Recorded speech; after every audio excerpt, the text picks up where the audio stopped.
Hello everyone. આપણે last લેક્ચરની અંદર basic introduction ને એક યુનિટ શરૂ કર્યું હતું. આજે થોડું રિકેપ કરી લઈએ અને પછી નેક્સ્ટ ટોપિક તરફ જઈએ.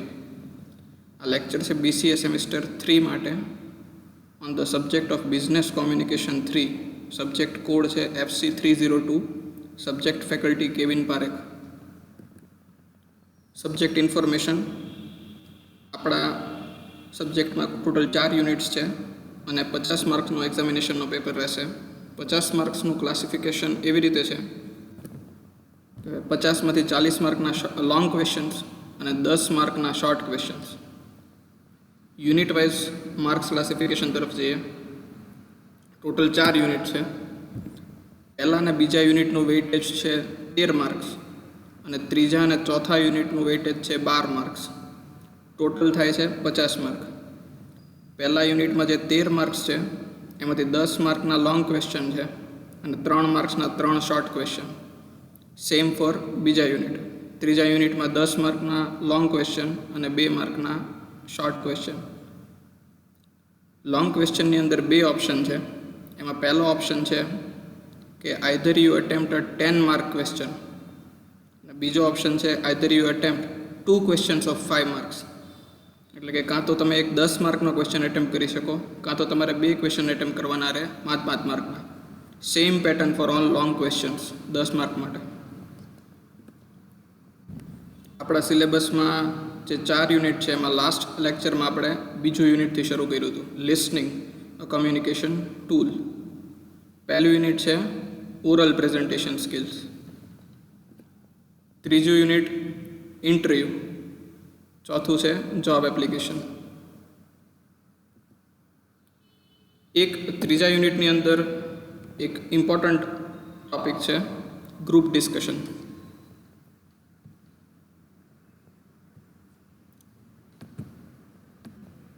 હવે કઈ રીતે ગ્રુપ ડિસ્કશન તરફ જઈએ આપણે ને ગ્રુપ ડિસ્કશનનું ઇમ્પોર્ટન્સ શું, તો એ પહેલાં લિસનિંગ કોરિલેટેડ છે ગ્રુપ ડિસ્કશન સાથે. લિસનિંગ સ્કિલ ડેવલપ કર્યા પછી જ ગ્રુપ ડિસ્કશન તરફ જઈ શકાય. લિસનિંગ સ્કિલ્સની અંદર આપણે લાસ્ટ સેશનમાં જોયું હતું કે active listening has 3 parts: hearing, understanding, judging. લિસનિંગની definition: listening is a process of receiving, interpreting and reacting to the message received from the communication sender. એક સેન્ડર હોય છે જે એક મેસેજને સેન્ડ કરે છે, એક રિસીવર હોય છે જે સેન્ડ કરેલો મેસેજને રિસીવર હોય છે, અને આ બે વચ્ચે સેમ મોડથી કમ્યુનિકેશન થાય છે. લિસનિંગની અંદર નેક્સ્ટ ટોપિક આપણે જોયો તો કોમન ફોલ્ટ્સ ઓફ લિસનિંગ. લિસનિંગની અંદર આપણે ક્યાં ચૂક થતી હોય છે, ક્યાં ભૂલ થતી હોય છે. પ્રિજ્યુડાઇસ એટલે પૂર્વગ્રંથિ, પૂર્વ અભિપ્રાય, કોઈના પ્રત્યે કંઈ પણ જૂના ઓપિનિયન્સ હોવા, નેગેટિવ કે પોઝિટિવ, એને અનુસંધાને આપણે એનો લેક્ચર એટેન્ડ કરવો, એ સ્પીકરને એ રીતે સાંભળવું, તો એ એક ફોલ્ટ હોય છે. રિહર્સિંગ: અગાઉથી આપણે સાંભળ્યા પહેલાં જ અગાઉથી વિચારવા માંડો કે હવે આમ જ આવશે, હવે આ જ રીતે બોલશે, આ જ રીતે થશે. ત્રીજો છે જજિંગ નેગેટિવલી: એ વ્યક્તિને કોઈ પણ બેઝિસ ઉપર નેગેટિવલી જજ કરવું. એ કોઈ પણ બેઝ હોય કે જેના ઉપર આપણે એને નેગેટિવલી જજ કરી શકીએ. ચોથું હોય છે સ્પેરિંગ એક ડિફિકલ્ટ વર્ડ છે યાદ રાખવા માટે, સમજવા માટે. એના માટે હમણાં આપણે એક વિડીયો જોશું એટલે સ્પેરિંગ વર્ડ આપણને સમજાય. સ્પેરિંગનો મિનિંગ એવું થાય છે ઓપોઝ કરવું, આર્ગ્યુ કરવું, ડિબેટ કરવું, ફાઇટ કરવું, વર્બલી ઓર ફિઝિકલી. બીઇંગ રાઇટનો મિનિંગ એવો થાય છે કે આપણે કોઈ પણ વસ્તુ કરીએ, સાંભળીએ, બોલીએ, એમાં આપણે જ સાચા છીએ, બીજાને સાચા થવાનો આપણે સ્કોપ જ નથી આપતા. ડીરેલિંગ એટલે એક રેલવેના ટ્રેક ઉપરથી ડીરેલ થઈ જવું. જે ટૉપિક ઉપર ચાલતું હોય ત્યાંથી આપણે ઓફ ટ્રેક થઈને બીજા ટૉપિક તરફ શિફ્ટ થઈ જવું, એને કહેવાય છે ડીરેલિંગ. પછી હોય છે પ્લેકેટિંગ એક પોઝિટિવ સેન્સમાં હોય છે કે એક પ્લેઝન્ટ અને સપોર્ટિવ ફોર્મમાં આપણે સ્પીકરને રિસ્પોન્સ આપીએ છીએ. રિયલી? Is it? ઓકે, આઈ નો. આવા બધા વર્ડ્સ આપણે જ્યારે સ્પીકરને પૂછીએ, સપોર્ટિવ વર્ડ્સ, તો એને પ્લેકેટિંગ કહેવાય છે. પ્રી મેચ્યોર ઇવેલ્યુએશન એટલે રિઝલ્ટ કાઢવું, તારણ કાઢવું. વિચાર્યા વગર અગાઉથી જ એક વર્ડ બોલાય ત્યાં આખું વિચારી લેવું અને એને પ્રી મેચ્યોરલી ઇવેલ્યુએટ કરી દેવું કે આગળ શું થશે અને શું હશે.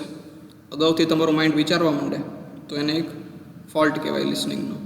ડિલિવરી, એક કન્ટિન્યુઅસ ફોર્મની ડિલિવરી, એને કહેવાય મોનોટોનસ ડિલિવરી. એક્સટર્નલ ડિસ્ટ્રેક્શન એટલે કે બહારના સાઉન્ડ છે, મ્યુઝિક્સ છે, લાઇટ્સ છે, એક્સ્ટ્રા સાઉન્ડ્સ, આ બધા એક્સટર્નલ ડિસ્ટ્રેક્શન્સમાં આવે. Approach to listening passive listening. Passive લિસનિંગની અંદર ખાલી સ્પીકરને એન્કરેજ જ કરવાનો હોય, ઓકે સર, યસ સર. અને અન્ય રીતે ઓનલી સ્પીકરને આપણે આઈ કોન્ટેક્ટથી એટેન્શન રાખીને, ફેશિયલ એક્સપ્રેશન્સ અપ્રોપ્રિએટ રાખીને સ્પીકરને એન્કરેજ કરીએ તો એને પેસિવ લિસનિંગ કહેવાય. બીજું હોય છે ક્વેશ્ચનિંગ, સ્પીકરને ક્વેશ્ચન્સ પૂછવા. થર્ડ હોય છે પેરાફ્રેઝિંગ એટલે સ્પીકરે જે કંઈ પણ સ્પીચ આપી છે એને તમારે સમરાઇઝ કરવી બ્રીફમાં, 2 કે 3 વાક્યોમાં કહી દેવું સ્પીચનો સાર શું હતો, એને કહેવાય paraphrasing. How to improve listening skills, એમાં આઈ કોન્ટેક્ટ જરૂરી હોય છે, બોડીલી એક્ઝિબિશન એટલે કે તમારું બોડીનું પોસ્ચર, આસ્કિંગ ક્વેશ્ચન્સ, ઇન્વોલ્વમેન્ટ તમારું, ડુ નોટ ઓવરટેક, પેશન્સ રાખવી, put the speaker at ease, સ્પીકરને કમ્ફર્ટેબલ ફીલ થાય એ રીતનું એટીટ્યૂડ, બિહેવિયરને પેશન્સ રાખવી, avoid premature arguments, maturity રાખવી અને પ્રી મેચ્યોરલી સ્પીકર સામે કોઈ આર્ગ્યુમેન્ટ્સ ન કરવી. અને એન્ડમાં જઈને એને પૂછી લેવું કાંઈ પણ એવો નાનો મોટો ડાઉટ હોય તો. Stay objective, point to point રહેવું. રિમૂવ ડિસ્ટ્રેક્શન્સ, અન્ય કોઈ ડિસ્ટ્રેક્શન આપણી આસપાસ હોય તો એને ત્યારે રિમૂવ કરી દેવા. પોઝિટિવલી કોઓપરેટ કરવું. રિસ્પેક્ટ પોઝિસ એન્ડ સાયલન્સ, વચ્ચે પોઝ આવે, બ્રેક આવે, સાયલન્સ આવે તો એને રિસ્પેક્ટ રાખવું. લિસન બિટવીન ધ લાઇન્સ, જે ઇમ્પોર્ટન્ટ મેસેજ આપવા માગે છે એ મેસેજને ગ્રહણ કરવો. લિસનિંગ હેબિટ્સ, પેશન્સલી લિસનિંગ હેબિટ્સ, સાંભળવાની, કેળવવાની ટ્રાય કરવી. સ્પીકર ઉપર કોઈ વ્યૂ ન રાખવો પણ સ્પીચ ઉપર વ્યૂ રાખવો. Listening to total meaning, entire મિનિંગનો સાર કાઢવો, ખરેખર શું કહેવા માગે છે.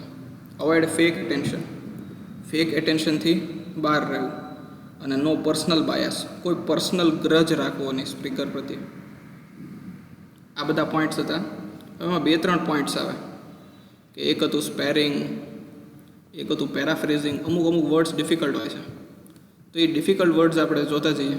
જે 2-3 ડિફિકલ્ટ વર્ડ્સ છે એનું આપણે વિડીયો જોઈએ જેથી વધારે ક્લેરિટી આવે. સ્પેરિંગ, તો actually what is sparring? Spar. Noun. A rafter of a roof. Spar. Noun. A thick pole or piece of wood. Apply or equip a vessel with spars. Spar. Verb. To fight, especially as practice for આનો meaning થાય છે to fight especially as martial arts or hand to practice for martial arts or hand. આ physical ફાઇટના ફોર્મમાં છે. આપણે આનો verbal sense છે કે ફાઇટ કરવી, આર્ગ્યુમેન્ટ કરવી, ડિબેટ કરવી, પણ વર્બલ hand ફોર્મમાં. combat. To fight especially as practice for martial art or hand to hand combat. આના ઉપરથી વર્ડ આપણે સ્પેરિંગમાં વર્બલી લઈએ છીએ. Spar. Verb. To strike with the feet or spurs, as cocks do. Spar. Verb. To contest in words, to wrangle. To contest in words એટલે argument, debate કરવી, ચર્ચા કરવી, involve થવું અને ડીપર ને ડીપર ચર્ચા કરવી, પણ ક્યારેક નેગેટિવ સેન્સમાં. Spar. Noun. Mineralogy, any of various. Next આપણે જોઈએ પ્લેકેટિંગ. Hello everyone, welcome to my wordbook.com. In today's video, I will you. Let's find out what it means and how you can use it on daily conversation. Placate. Let's dig through it. It is a verb. Basically, placate means to make someone less angry or hostile. Let's take few examples of placate. Example 1. I tried to placate the sad little boy by giving him a cookie. આપણે આપણા મટીરિયલની અંદર પ્લેકેટનો meaning જોતા હતા. એમાં તો right, absolutely, I know, of course, incredibly right, use this types of word to be nice, pleasant and supportive. આપણા sense હતો. આમાં એવું કહે છે કે કોઈક નિરાશ વ્યક્તિને કઈ રીતે પ્લેકેટ કરવો પોઝિટિવલી. Example 2.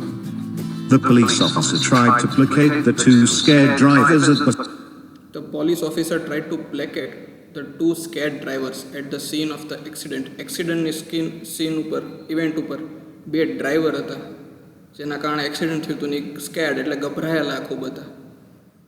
તો પોલીસ ઓફિસરે ત્યાં જઈને બેને આશ્વાસન આપ્યું. એ બે ગભરાયેલા ડ્રાઈવરને આશ્વાસન આપ્યું. એને કહેવાય પ્લકેટ, કે નિરાશ લોકોને આશ્વાસન આપ્યું. દરેક એક્ઝામ્પલ આપણે એ જ રીતે જોશું કે કઈ રીતના એને આશ્વાસન અથવા પોઝિટિવ મોટિવેશન અપાતું હોય છે. જેમ સ્પીકરને પોઝિટિવલી મોટિવેટ અપાતું હોય આઈ કોન્ટેક્ટથી, એટેન્શનથી, યસ સર ઓર અમુક વર્ડ્સથી, એવી રીતે પ્લેકેટ અલગ અલગ સેન્સમાં કઈ રીતે યુઝ થઈ શકે. scene of the accident. Example 3. My husband will do just about anything to placate me, so I will not be mad at him. Example 4. In order to placate unhappy customers, In order to placate unhappy customer, the department store gave away valuable coupons. Unhappy customer હતા એક જગ્યાએ, એ unhappy ન રહે એના માટે department સ્ટોરે પ્લેકેટ કર્યું કે એને વેલ્યુએબલ કૂપન્સ આપી દીધા. એટલે પ્લેકેટિંગ એટલે પોઝિટિવ સેન્સમાં વેલ્યુએબલ કૂપન આપ્યા નિરાશ કસ્ટમરને હેપી કરવા માટે. department store gave away valuable coupons. Example 5. The teachers will not return to the classroom until the union makes some effort to placate them. Example 6. To placate our upset teenage daughter, we had to buy her a concert ticket and a new pair of shoes. Again, કોઈ નિરાશ વ્યક્તિને એને એવી રીતે પ્લેકેટ કરવું કે એ વ્યક્તિ positively move on કરે, આગળ વધે ત્યાંથી. Example 7. She sensed nothing she could say would placate him. Example 8. I tried to placate her by offering to pay for the repairs. Example 9. He never attempts to placate his enemy. Example 10. These changes did little to placate the unions. તો આ બધા હતા પ્લેકેટ્સના અલગ અલગ meaning. પહેલું હતું sparring, એટલે કે to argue or debate. Next હતું placating, to support positively, to give a positive motivation. એક લાસ્ટ વર્ડ લઈ લઈએ, પેરાફ્રેઝ.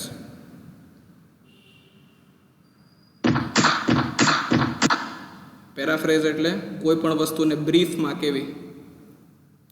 એક 2 પાનાનો આન્સર હોય અને એને તમે એક્ઝામ વખતે સામેવાળા ફ્રેન્ડને 1 કે 2 મિનિટમાં એનો સાર કહીને સમજાવી દો કે આવું કહેવા માગે છે, તો એને તમે એ આન્સરને પેરાફ્રેઝ કર્યો કહેવાય.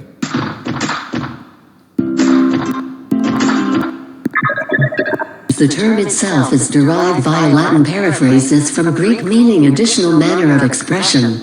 The act of paraphrasing is also called paraphrases. A paraphrase typically explains or clarifies the text that is being paraphrased. For example, the signal was red might be paraphrased as the train was not allowed to pass because the signal was red. એક ઉદાહરણ આપે છે કે એટલું જ કહેતું હોય કે ધ સિગ્નલ વોઝ રેડ, પણ એનો મિનિંગ એવો હોય કે signal was red so the train will not be allowed or any traffic will not be allowed as the signal was red. એક પોઈન્ટની અંદર જ આખો મેસેજ જ્યારે આપી દેવાતો હોય. A paraphrase is usually introduced with verbum descendi, a declaratory expression to signal the transition to the paraphrase. For example, in the signal was red, that is, the train was not allowed to proceed. The that is signals the paraphrase that follows. A paraphrase does not need to accompany a direct quotation. The paraphrase typically serves to put the source's statement into perspective or to clarify the context in which it appears. Next આગળ જઈએ third unit તરફ. Third unit છે group communication. Simple meaning થાય ગ્રુપની અંદર communication. Group કોમ્યુનિકેશનના ઘણા બધા ફોર્મેટ હોય. ફ્રેન્ડનું ગ્રુપ હોય, ફેમિલીનું ગ્રુપ હોય, કોલેજનું ગ્રુપ હોય, સોશિયલ ગ્રુપ હોય, પ્રોફેશનલ ગ્રુપ્સ હોય. તો જે વર્ક રિલેટેડ ગ્રુપ હોય, ઇમ્પોર્ટન્ટ ગ્રુપ હોય એને ફોર્મલ ગ્રુપ્સ કહેવાય, અને પર્સનલ ગ્રુપ્સ હોય એને ઇનફોર્મલ ગ્રુપ્સ કહેવાય. તો ગ્રુપ કોમ્યુનિકેશન ઉપર આપણે આગળ જઈએ. Group communication is an extension of interpersonal communication where more than two individuals are involved in exchange of ideas, skills and interest. Common ઇન્ટરેસ્ટવાળા લોકો ભેગા થાય એને કહેવાય ગ્રુપ. જેમ ફેસબુક ગ્રુપ હોય છે. ફેસબુકમાં ગ્રુપ કેવી રીતે થાય તો કે એક પોઈન્ટ ઉપર આપણને ખ્યાલ આવી જાય કે સામેવાળી વ્યક્તિને કયા કયા પોઈન્ટ ઉપર ઇન્ટરેસ્ટ છે. Due to the searches, page selected by him, post kept by him, અલગ અલગ રીતે જ્યારે આપણને ખ્યાલ આવી જાય કે આપણા ઇન્ટરેસ્ટને મેચ થતી આ વ્યક્તિ છે એનું ગ્રુપ થાય. Similarly in other social media platforms એક સરખા ઇન્ટરેસ્ટ ધરાવતા લોકો ભેગા થાય ત્યારે એનું ગ્રુપ થાય, અને પછી જે ઇન્ટરેસ્ટથી લોકો ભેગા થયા હોય એમાં એ લોકોનું કોમ્યુનિકેશન થાય, સ્કિલ શેર થાય, આઈડિયા શેર થાય. A group is a number of people with a common goal who interact with another to accomplish their goals, recognize one another's existence, and see themselves as the part of the group. Group provides an opportunity for people to come together to discuss and exchange views of the common interest. There could be many different groups for as many different reasons. For instance, casually formed groups with friends over a drink, coffee, games, dances or religious gatherings have a different purpose than that of a groups attending a meeting or seminar to help fight AIDS or interacting with committee members to draft a proposal. Group communication is considered effective as it provides an opportunity for direct interaction among the group members of the group. It helps in bringing about changes in attitudes and beliefs. Group communication has limitations too, as group interaction is limiting, is time consuming and often inefficient, especially in emergency. Besides, imbalance in status, skills and goals may distort the process and outcome sharply. ફ્રેન્ડ્સની અંદર જ્યારે group હોય ત્યારે અલગ અલગ social સ્ટેટસના લોકો પણ friends હોય, પણ ફ્રેન્ડ્સમાં બધા એક સરખા માનવામાં આવતા હોય. ત્યાં કોઈ હાયરાર્કિયલ સ્ટેટસ ન હોય કે આ ઊંચો ને આ નીચો. પણ બિઝનેસની અંદર ગ્રુપ હોય ત્યારે હાયરાર્કિયલ સ્ટેટસમાં જ ગ્રુપ હોય. એની પોસ્ટ પ્રમાણે જેનું ગ્રુપ નક્કી થાય એ જ ઓર્ડરમાં ગ્રુપનું કોમ્યુનિકેશન થાય. ફ્રેન્ડ્સની અંદર બધા એક બેઝ ઉપર હોય, પણ પ્રોફેશનલની અંદર જ્યારે હોય કે અથવા તો ફેમિલીની અંદર હોય તો બધા અલગ અલગ બેઝના હોય, અને કોમ્યુનિકેશનનો મોડ આખો જે બેઝ ઉપર ઊભા હોય એ રીતે થતો હોય. ઇમ્પોર્ટન્ટ ટોપિક છે આપણા exam related, formal and informal group. This are the two types of group. પણ આજે આપણો મેઇન ફોકસ એ જ રહેશે કે ગ્રુપ કોમ્યુનિકેશનની આપણને ખરેખર જરૂર ક્યાં પડે, અથવા તો ગ્રુપ ડિસ્કશનની જરૂર ક્યાં પડે. તો તમારે જ્યારે ટીવાય પૂરું થાય અને એ પછી તમે જોબ માટે અપ્લાય કરો તો મેક્સિમમ ગવર્મેન્ટ જોબ માટે ઇન્ટરવ્યૂ પ્રોસેસ હોય છે. પહેલો રાઉન્ડ રિટર્ન હોય છે, રિટર્ન રાઉન્ડ પતી જાય પછી ટેકનિકલ રાઉન્ડ હોય છે. જો એક્ઝામ્સ ટેકનિકલ નથી હોતી તો ગ્રુપ ડિસ્કશન હોય છે. સિમ્પલ મિનિંગ ગ્રુપ ડિસ્કશનનો એવો થાય કે ઓન ધ સ્પોટ તમને એક ટૉપિક આપવાના આવે અને એક ગ્રુપની અંદર 15 લોકો બેઠા હોય છે અથવા 10 લોકો બેઠા હોય છે, ને એ લોકો તમારી વાત કરવાની સ્ટાઇલ ઉપરથી તમને જજ કરતા હોય છે કે કઈ વ્યક્તિમાં લીડરશિપ ક્વોલિટી છે, કઈ વ્યક્તિમાં કન્વિન્સિંગ પાવર છે, કોની પાસે કેટલું નોલેજ છે એ ટૉપિક પાસે, કોને કોમ્યુનિકેશન સ્કિલ કેવી છે. આ બધા પેરામીટર ઉપર તમને જજ કરતા હોય છે. એટલે ગ્રુપ કોમ્યુનિકેશન ઓર જીડી, ગ્રુપ ડિસ્કશન, એક મોટો પેરામીટર છે કોઈ પણ ઇન્ટરવ્યૂમાં કેન્ડિડેટને સિલેક્ટ કરવા માટે. તો આપણે જોઈએ કે આપણે ગ્રુપ ડિસ્કશન જ્યારે આવે જોબ માટે તો આપણી અંદર કઈ કઈ સ્કિલ્સ, કયા ગુણ ડેવલપ થયેલા હોવા જોઈએ, કઈ સ્કિલ આપણી ડેવલપ થયેલી હોવી જોઈએ કે જેથી આપણને ગ્રુપ ડિસ્કશનમાં ઇઝીલી ક્લિયર થાય. તો એ આપણે વિડીયોથી સ્ટાર્ટ કરશું.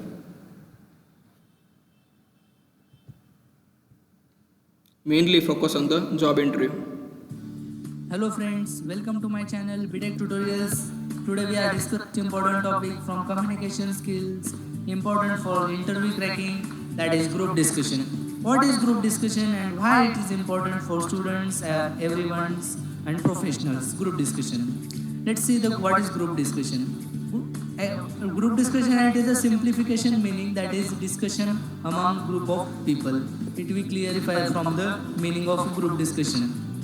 Group of In group discussion, there are members 8 to 12, maximum 15 members are allowed. These are conditions are according to the examinations and according to the conditions.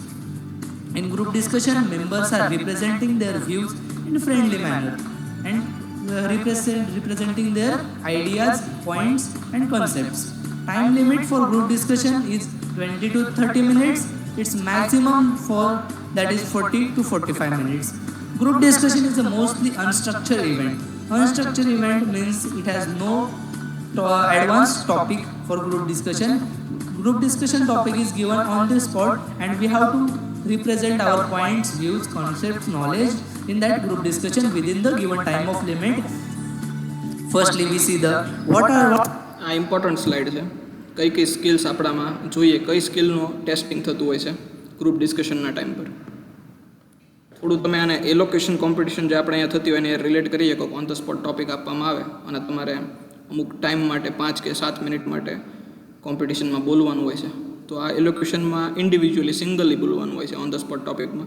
Group ડિસ્કશનમાં એને group બોલવાનું હોય છે, discuss કરવાનું હોય છે. what type of skills or which skills determined by the group discussion examiners. First is knowledge.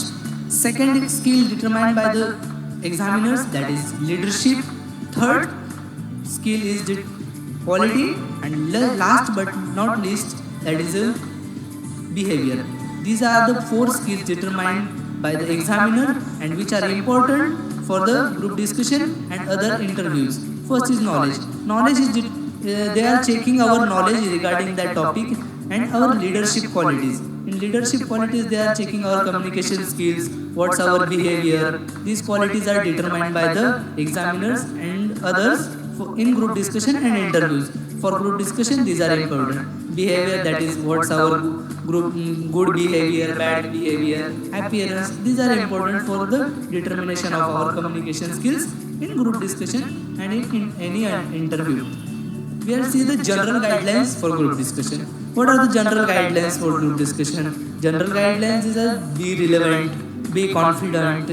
We have to relevant and we have to use the skills which are in my last video, that is 7 C's of communication skills.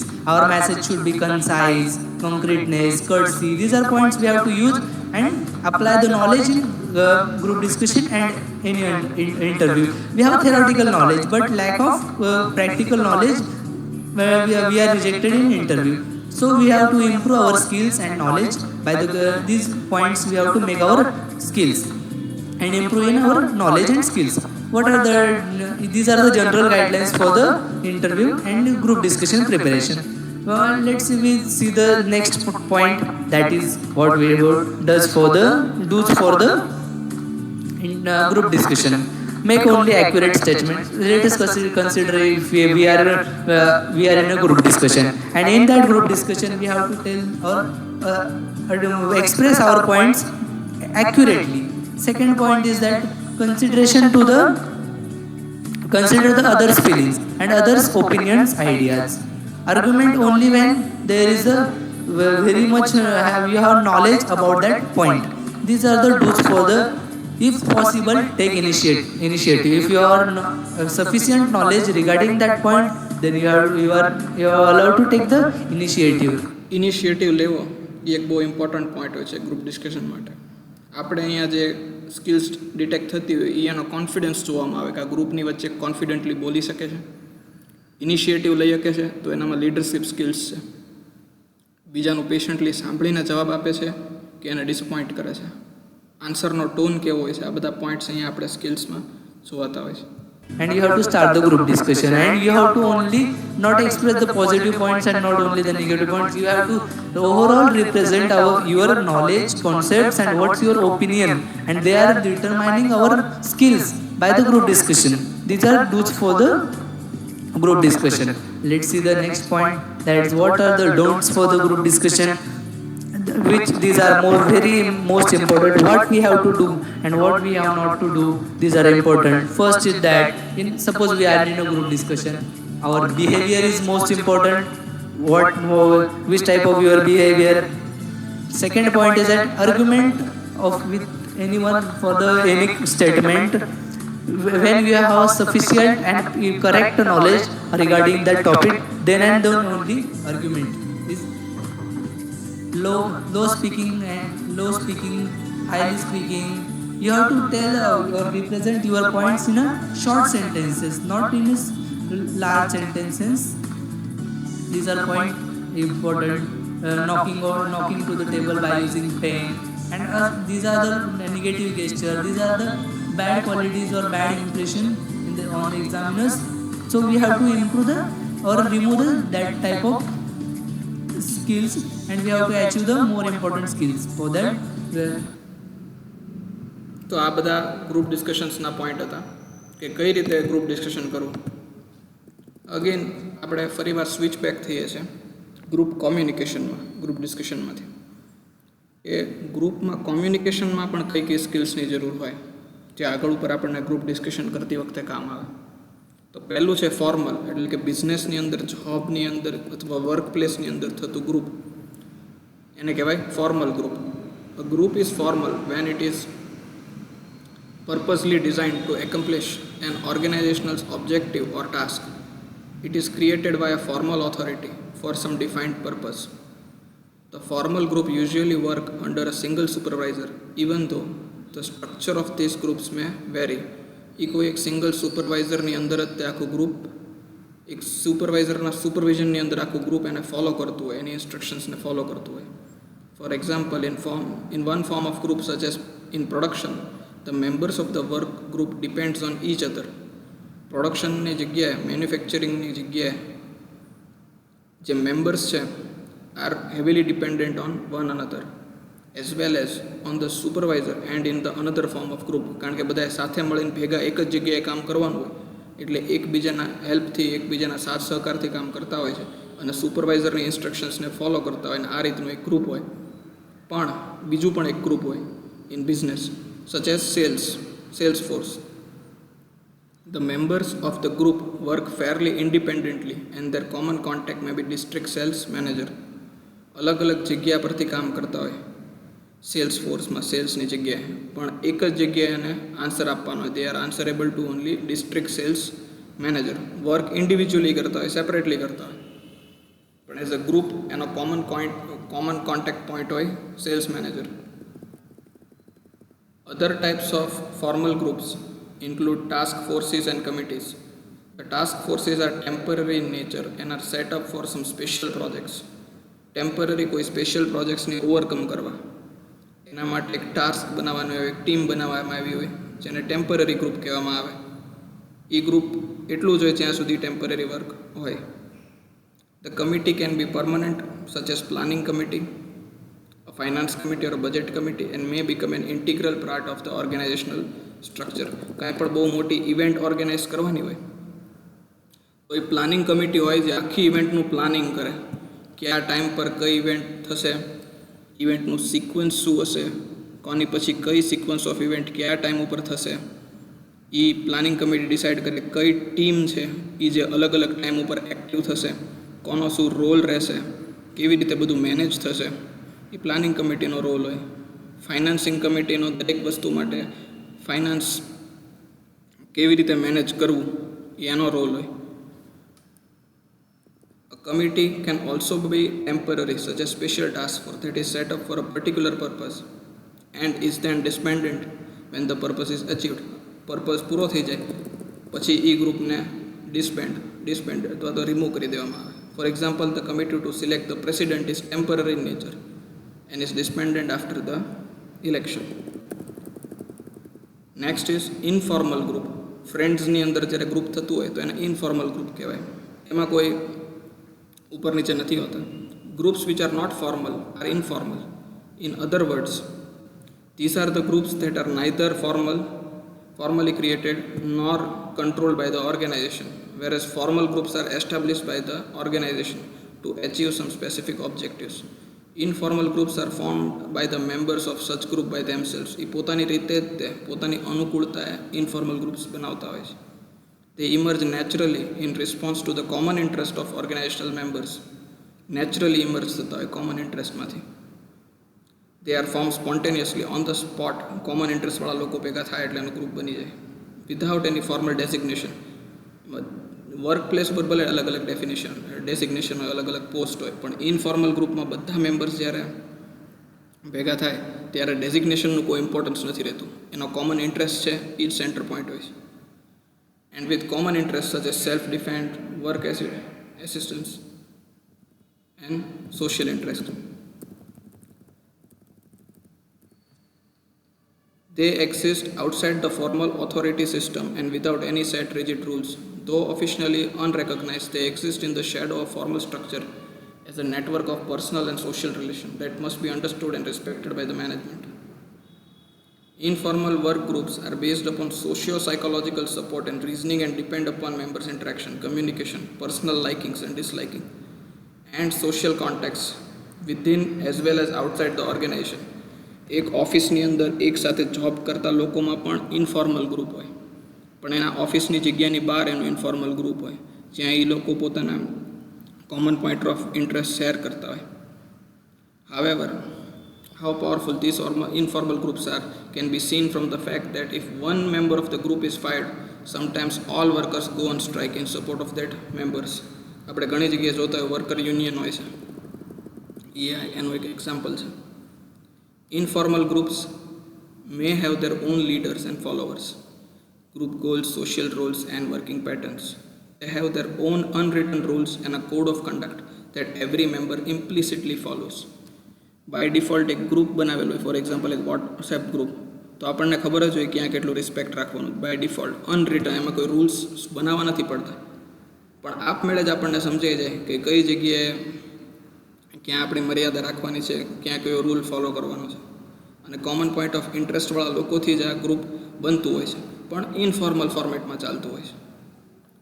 The leadership of the informal groups develops from within rather than a formal election. Leadership હોય એ ગ્રુપનો, જે informal ગ્રુપનો active member હોય એ જ એનો leader કહેવાય. An individual who is working in a group for a long time and has a good rapport with other members.